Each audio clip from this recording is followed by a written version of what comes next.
जैसे यहां इकट्ठे हुए हैं, प्रत्येक रविवार मिलना शुरू करिए,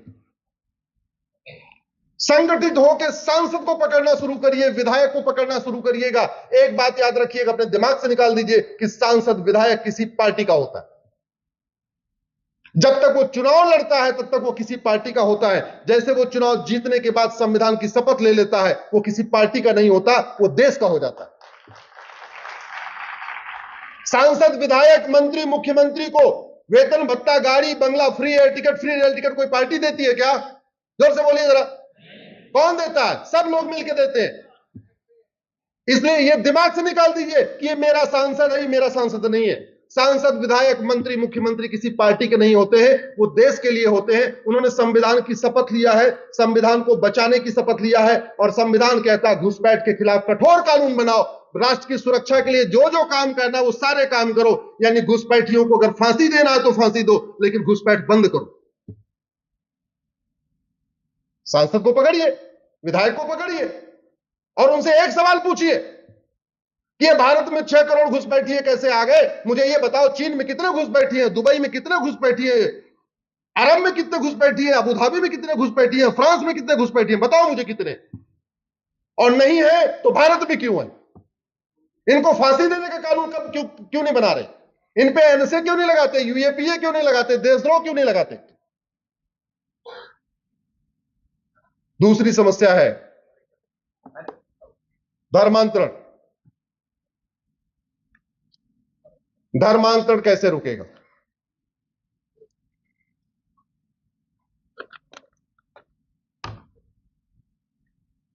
धर्मांतरण आज की डेट में एक बहुत ही फायदेमंद धंधा है। कोई फ्री में धर्मांतरण नहीं कराता। 1 लाख रुपए एक परिवार का धर्मांतरण कराने के लिए मिलता है। खाड़ी देशों से हवाला के जरिए आती है फंडिंग, और पश्चिम देशों से बैंक के जरिए, एफसीआरए के जरिए फंडिंग आती है। ड्राइवर की नौकरी आदमी करेगा तो 20,000 रुपए महीने कमाएगा, मैनेजर हो जाएगा तो भी 50,000 रुपए महीने कमाएगा, इंजीनियर बन जाएगा तो भी 50,000 कमाएगा। और धर्मांतरण में अगर उसने महीने में 5 परिवार धर्मांतरण करा दिया तो 5 लाख कमा लिया कि नहीं? कमाया कि नहीं? तो जब तक फंडिंग नहीं बंद होगी तब तक धर्मांतरण कैसे बंद होगा? न फंडिंग बंद हो रही है, न धर्मांतरण को हमने देशद्रोह घोषित किया। न फंडिंग बंद हो रही है, हवाला की फंडिंग और बाकी जो फंडिंग आ रही है, न हमने धर्मांतरण खिलाफ कठोर कानून बनाया। तो धर्मांतरण रुकेगा कैसे? करते रहिए ऐसे कार्यक्रम, अखबारों में फोटो छपने दीजिए, बाकी सब काम करते रहिए। धर्मांतरण जीरो, एक रत्ती भर कम नहीं होगा। जनसंख्या विस्फोट जिस तेजी के साथ बढ़ रहा है, शायद आपको खबर भी नहीं है और खबर होती भी नहीं है। बांग्लादेश के हिंदुओं को जुलाई 2024 में खबर थी कि अगस्त में क्या होने वाला थी? उनको खबर क्या जुलाई में बांग्लादेश के हिंदू, जैन, बौद्ध, सिख ने सोचा था कि अगले महीने क्या होगा? क्या जुलाई में बांग्लादेश के ब्राह्मण, क्षत्रिय, वैश्य, दलित ने सोचा था अगले महीने क्या होगा? लेकिन हुआ। और क्या क्या हुआ? मकान पे कब्जा हुआ, दुकान पे कब्जा हुआ, खेत कब्जा हुआ, खलिहान पे कब्जा हुआ, बिजनेस पे कब्जा हुआ, शोरूम पे कब्जा हुआ, व्यापार पे कब्जा हुआ, और बाकी तो छोड़ो, पिता के सामने छोटी छोटी बच्चियों का बलात्कार किया, छोटे छोटे बच्चों के सामने मां का बलात्कार किया, भाई के सामने बहन का बलात्कार किया, पति के सामने पति को बांध के उसके सामने को देखता रहे कि उसकी पत्नी के साथ बलात्कार हो रहा है, और हुआ।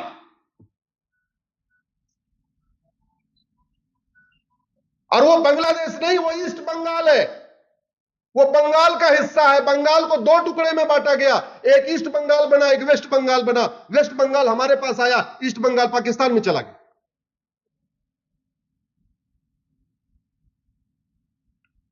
डेमोग्राफी बहुत तेजी के साथ बदल रही है। मालदीव हिंदू राष्ट्र था, बचा कोई मालदीव में? अफगानिस्तान, गंधार, दुर्योधन का ननिहाल, जहां से माता गांधारी आई थी, हिंदू राष्ट्र था, कोई बचा हिंदू? पाकिस्तान, कैके उसका नाम था, कैके इसलिए था, वहां से माता कैके ही आई थी। बचा कोई हिंदू वहां पे 2% बचे हुए, वो भी खत्म हो जाएंगे, या तो भाग आएंगे या तो कन्वर्ट हो जाएंगे। और बाकी तो छोड़ो पूरी दुनिया का, भारत में क्या सिचुएशन है। 28 राज्य हैं, 8 केंद्र शासित प्रदेश टोटल हुए 36, 36 से 9 राज्यों में हिंदू खत्म हो चुके। 800 जिले हैं, उसमें 200 जिलों में हिंदू खत्म हो गए। 6000 तहसीलों में से 1500 तहसीलों में हिंदू खत्म, यानी 25% राज्यों में हिंदू खत्म, 25% जिलों में हिंदू खत्म, 25% तहसीलों में हिंदू खत्म। बॉर्डर पे हमारे 300 तहसीलें हैं, 300 की 300 तहसीलों पे हिंदू खत्म। क्यों? और रूट काज क्या है? घुसपैठ, धर्मांतरण और जनसंख्या विस्फोट। कैसे रुकेगा? कठोर कानून बनाने से। बाकी आप कुछ कर लीजिए, हमें बुला के सुन लीजिए और कर लीजिए, कथा करा लीजिए, भागवत कथा करा लीजिए, सब कुछ करा लीजिए। अगर भागवत कथा कराने से ही हिंदू बसते तो जित गंधार अफगानिस्तान में भी खूब मठ मंदिर थे, खूब कथाएं होती थी, खूब कथावाचक भी थे। पाकिस्तान हिंदू राष्ट्र था, चाहे वो सिंध हो, चाहे वो लाहौर हो, चाहे कराची हो, खूब कथा का वाचक भी थे, खूब मठ मंदिर भी थे, सब कुछ थे। हमें समझ में नहीं आ रहा है कि समस्या का रूट काज क्या है।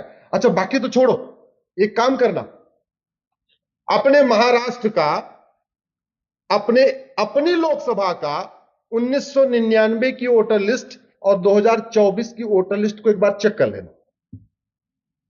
मैं वोटर लिस्ट इसलिए कह रहा हूं क्योंकि जो जनगणना होती है वो 10 साल में होती है, लेकिन वोटर लिस्ट हमेशा अपडेट होती है। हर चुनाव के पहले, विधानसभा चुनाव होगा फिर भी वोटर लिस्ट अपडेट होगी, लोकसभा होगी फिर अपडेट होगी, पार्षद का चुनाव होगा वोटर लिस्ट अपडेट होगी, प्रधान का चुनाव होगा वोटर लिस्ट अपडेट होगी। एक काम करो, अपने वार्ड की वोटर लिस्ट 25 साल पुरानी हो आज वाली चेक कर लो। आप तो चुनाव लड़ते हो ना, एक बार वर्तमान वोटर लिस्ट और 25 साल पुरानी 1999 के आसपास की चेक कर लेना। यहां पे जो लोग चुनाव लड़ते हो, आज की वोटर लिस्ट और 25 साल पुरानी वोटर लिस्ट चेक कर लेना। इलेक्शन कमीशन में दे दोगे, आरटीआई लगेगा, 200-400 रुपए लगेगा आपको, 25-30 साल पुरानी, जबकि वोटर लिस्ट सही उठा के दे देगा। अपनी विधानसभा की वोटर लिस्ट चेक कर लीजिए, आपके महाराष्ट्र में क्या सिचुएशन हो रही है। ना आपको अखबार दिखा रहा है, ना आपको इलेक्ट्रॉनिक मीडिया दिखा रही, ना प्रिंट मीडिया दिखा रही, और हम भूल भुलैया में बैठे हुए। नगर की डेमोग्राफी बदल गई। अकोला, अमरावती, औरंगाबाद, बीड, भंडारा, बुल्हाना, चंदपुर, धुले, गढ़चिरौली, गोंडिया, हिंगोली, जलगांव, जालना, कोल्हापुर, लातूर, मुंबई, नागपुर, नांदेड़, नंदुरबार, नासिक, उस्मानाबाद, पालघर, परभणी, पुणे, रायगढ़, रत्नागिरी, सांगली, सतारा, सिंधुदुर्ग, सोलापुर, थाने, वर्धा, वाशिम, यवतमाल। कौन सा ऐसा लोकसभा क्षेत्र है जिसकी डेमोग्राफी नहीं बदली? हम बात करते हैं वोट जिहाद की, लेकिन वोट जिहाद रुकेगा कैसे उसकी चिंता नहीं कर रहे। कैसे रुकेगा ये हम नहीं सोच रहे। बीमारी की चर्चा करने से कोई बीमारी आज तक खत्म हुई क्या? जोर से बोलिए जरा। आज तक कोई बीमारी की चर्चा करने से बीमारी ठीक हुई है? दवाई देने पे बीमारी ठीक होती है? दवाई देने, और डॉक्टर कितना ही अच्छा हो, अगर दवाई घटिया है तो बीमारी ठीक नहीं होगी। ड्राइवर कितना ही अच्छा हो, आपकी गाड़ी खराब है तो यात्रा आपकी सुरक्षित नहीं होगी। यहां बहन बेटियां बैठी हुई हैं, आपको खाना बनाना कितना ही अच्छा आता हो, अगर आपका तेल मसाला खराब है तो अच्छा खाना बनेगा क्या? ऐसे शासक कितना ही अच्छा हो, अगर नियम कानून घटिया है तो देश सुरक्षित नहीं हो सकता। तो मेरा आप लोगों से निवेदन है, उठिए, जागिए। आपके वार्ड की डेमोग्राफी बदल रही है, आपके गांव की डेमोग्राफी बदल रही है, आपके विधानसभा की डेमोग्राफी बदल रही है, आपके लोकसभा की डेमोग्राफी बदल रही है। अगर अभी भी नहीं जागे तो भगवान बचाने नहीं आएंगे। भगवान अपना मंदिर तो बचाए नहीं, आपको कहां से आके बचाएंगे? और डेमोग्राफी बदलने से सब कुछ बदल जाता है। डेमोग्राफी बदलने से त्योहार बदल जाता है। डेमोग्राफी बदलने से विचार बदल जाता है, डेमोग्राफी बदलने से सोच बदल जाती है, डेमोग्राफी बदलने से लाइफ स्टाइल बदल जाती है, डेमोग्राफी बदलने से जीवन शैली बदल जाती है, डेमोग्राफी बदलती है तो देश खत्म होता है, डेमोग्राफी बदलने से राष्ट्रांतरण होता है, पूरा राष्ट्र खत्म होता है।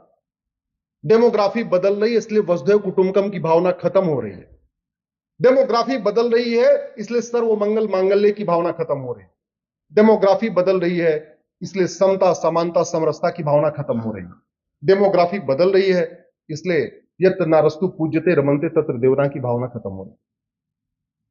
डेमोग्राफी खत्म हो रही है इसलिए जननी जन्मभूमि से स्वर्गादप गरेसी की भावना खत्म हो रही है। डेमोग्राफी को बचाइए, डेमोग्राफी आपकी डेस्टिनी है, डेमोग्राफी आपका भविष्य है।